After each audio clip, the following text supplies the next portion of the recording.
Hello dear friends, আশা করি ভালো আছেন সবাই। আর আজকে আবারও হাজির হয়েছে বিন্যাস সম্পর্কিত কয়েকটি গুরুত্বপূর্ণ গাণিতিক সমস্যার সমাধান নিয়ে, যেগুলো বিগত বিভিন্ন চাকরির পরীক্ষায় এসেছিল।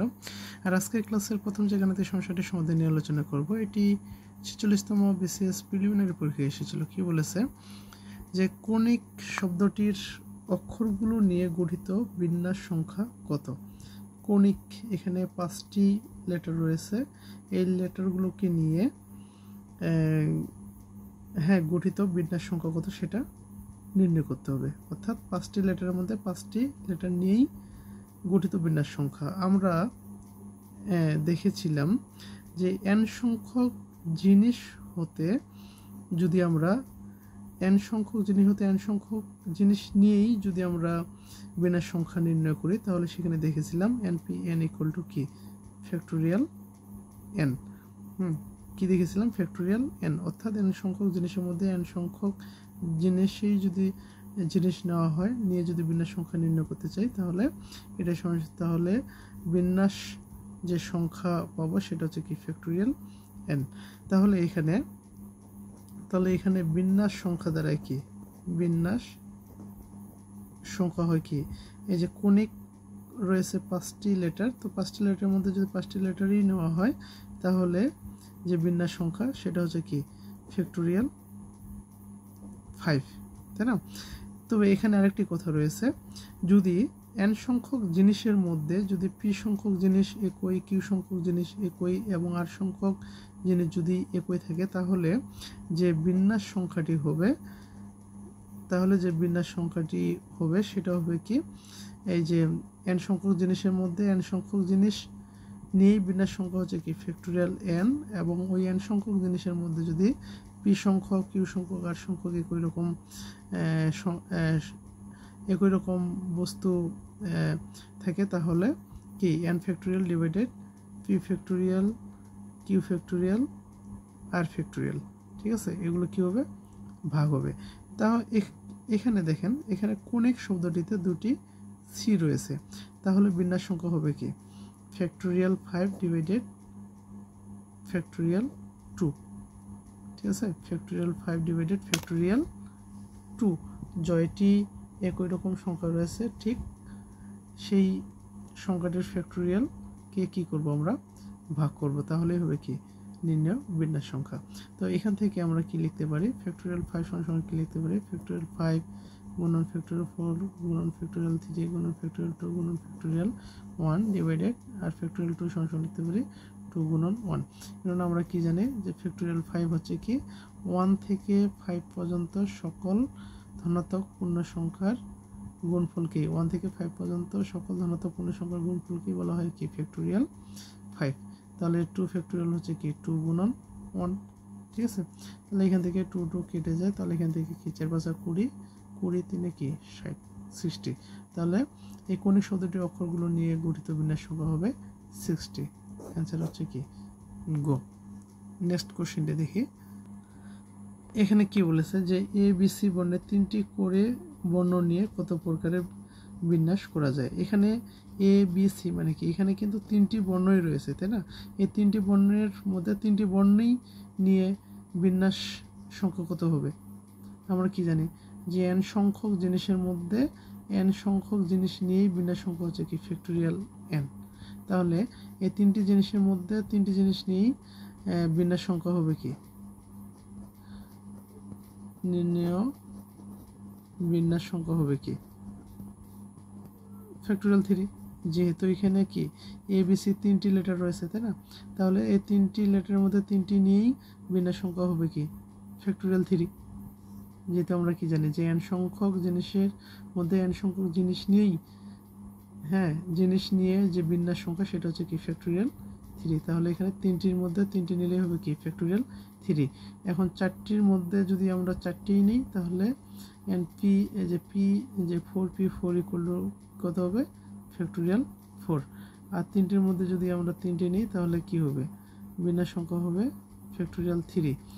5টির মধ্যে যদি আমরা 5টি নিই, তাহলে হবে কি বিন্যাস সংখ্যা হবে ফ্যাক্টোরিয়াল 5। তাহলে এখানে পাচ্ছি আমরা কি ফ্যাক্টোরিয়াল 3। 3টির মধ্যে 3টি নিচ্ছি, নিয়ে কত প্রকার বিন্যাস করা যায় সেটা হচ্ছে ফ্যাক্টোরিয়াল 3। বিন্যাস সংখ্যা হচ্ছে ফ্যাক্টরিয়াল 3, তাহলে ফ্যাক্টরিয়াল 3 সমান আমরা কি জানি 3 × 2 × 1, তাই না?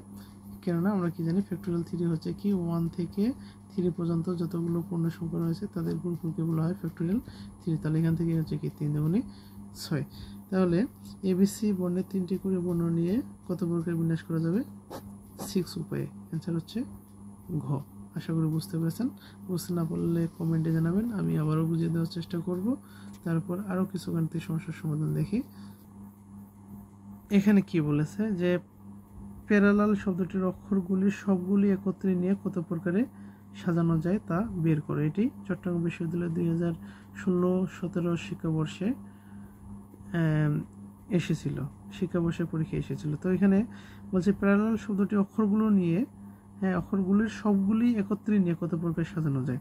এখানে দেখেন তো প্যারালাল শব্দটি, এই যে শব্দটিতে কয়টি লেটার রয়েছে? 1 2 3 4 5 6 7 8, 8টি লেটার রয়েছে, তাই না? 8টি লেটার রয়েছে।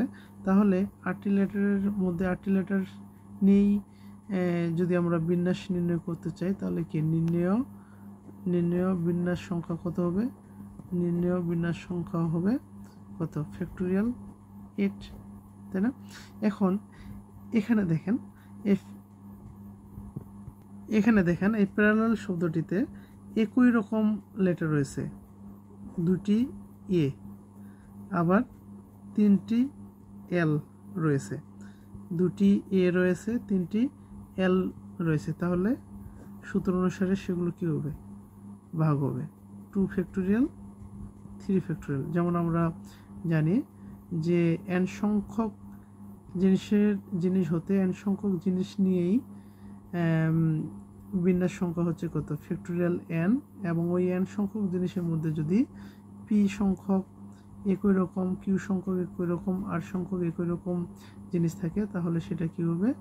যে n factorial divided p factorial q factorial r factorial, এটা হচ্ছে নির্ণেয় বিন্যাস সংখ্যা। তাহলে এখানে এই 8টি, এই যে এই শব্দটিতে 8টি লেটার রয়েছে, তাহলে আবার 8টি লেটারের মধ্যে 2টি এ, 3টি এল রয়েছে, তাহলে নির্ণেয় বিন্যাস সংখ্যা হবে factorial 8 divided 2 factorial into 3 factorial.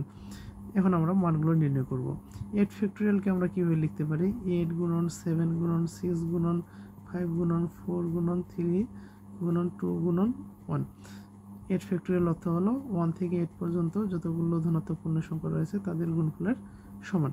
আর 2 ফ্যাক্টরিয়াল সমান কি লিখতে পারি? 2 × 1 গুণন 3 ফ্যাক্টরিয়াল সমান লিখতে পারি 3 × 2 × 1। এখন আমরা কেটে দিই, 1 1 কেটে যায়, 2 2 কেটে যায়, 3 3 কেটে যায়, এখানে 2 4কে 2 দিয়ে ভাগ করলে 2 হয়, তাই না? তাহলে এখানে থেকে কত? 8 গুণন 7 গুণন 6 গুণন 5 গুণন 2। তাহলে এখানে হচ্ছে 8 27 কত হয়? 56। এখানে 5 6 30, 30 দুগুণে 60, অর্থাৎ 60 গুণন 56 গুণ করলে 6 0 0 6 6 36, 5 0 0 5 6 30, তার মানে কি 0 6 3 3। তাহলে এখান থেকে পাচ্ছি 3 3 6 0। অতএব নির্ণয় বিন্যাস সংখ্যা হচ্ছে কত? 3 3 6 0। অ্যান্সার হচ্ছে খ।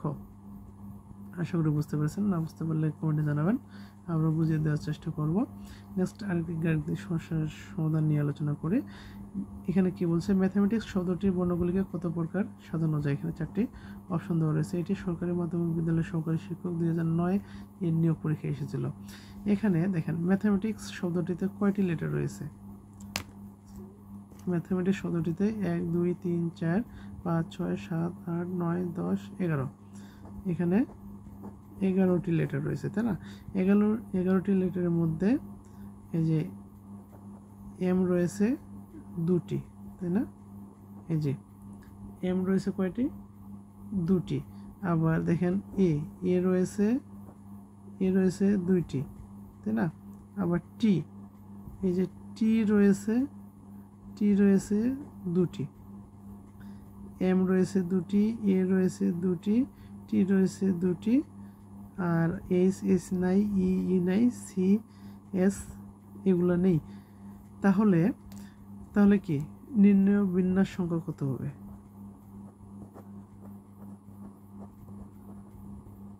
এই যে 11টি লেটারের মধ্যে 11টি লেটারকে নিয়েই তো আমরা বিন্যাস সংখ্যা নির্ণয় করব, তাই না? তাহলে হচ্ছে কত? ফ্যাক্টোরিয়াল 11। আর যেহেতু এখানে একই রকম সংখ্যা রয়েছে, এ রয়েছে দুটি, তাহলে 2 ফ্যাক্টোরিয়াল ভাগ হবে, তাই না?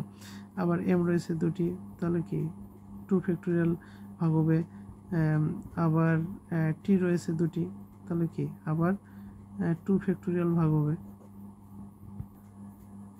এখন আমাদের যেটা করতে হবে সেটা হচ্ছে মানগুলো নির্ণয় করতে হবে। এই যে ফ্যাক্টোরিয়াল 11 সমান কি লিখতে পারি? 11 গুণন 10 গুণন 9 গুণন 8 গুণন 7 গুণন 6 গুণন 5 গুণন 4 গুণন 3 গুণন 2 গুণন 1, অর্থাৎ 1 থেকে 11 পর্যন্ত যতগুলো ধনাত্মক পূর্ণ সংখ্যা রয়েছে তাদের গুণফলই হচ্ছে কি ফ্যাক্টোরিয়াল 11। আর নিচে ফ্যাক্টোরিয়াল 2 বলতে কি 2 গুণন 1, আবার ফ্যাক্টোরিয়াল 2 বলতে কি 2 গুণন 1, ফ্যাক্টোরিয়াল 2 বলতে 2 গুণন 1। এখানে 2 2 কেটে যায়, হ্যাঁ, এই 2 দুগুণি 4কে 2 দিয়ে ভাগ করলে 2 ভাগফল, আর 2 আর 2 কেটে যায়। তাহলে এখানে হচ্ছে কত? 11 গুণন 10 গুণন 9 গুণন 8 গুণন 7 গুণন 6 গুণন 5 গুণন হচ্ছে 3। এগুলোকে গুণ করলে আমরা পাবো 4989600, 4989600 এটি পাবো। আপনারা গুণ করে দেখবেন, ঠিক আছে? আমি এখানে গুণ করে সময় নষ্ট করতেছি না, আপনারা তো গুণ করতে পারবেনই, ঠিক আছে? এখানে একটা কথা বলে, এখানে বিন্যাস সংখ্যা মানেই কিন্তু সাজানো সংখ্যা, ঠিক আছে? এখানেও লিখেছি বিন্যাস সংখ্যা, এই বিন্যাস সংখ্যা মানেই কিন্তু সাজানো সংখ্যা। আবার বললেন না যে এখানে সাজানো সংখ্যা, এখানে বিন্যাস সংখ্যা লিখছি, দুটোই একই জিনিস। যাই হোক, ধন্যবাদ সবাইকে, সবাই ভালো থাকুন। আবার দেখা হবে অন্য কোনো ভিডিওতে। আর আমার এই ভিডিওগুলো যদি আপনাদের ভালো লেগে থাকে অবশ্যই ফেসবুক থেকে বিবি ম্যাথ একাডেমি এফবি পেজটি ফলো করে রাখবেন, লাইক কমেন্ট শেয়ার করবেন, এবং ইউটিউব থেকে বিবি ম্যাথ একাডেমি ইউটিউব চ্যানেলটি সাবস্ক্রাইব করে দেবেন। তো আবার দেখা হবে নতুন কোনো ভিডিওতে, ততক্ষণ ভালো থাকবেন সবাই, ধন্যবাদ সবাইকে।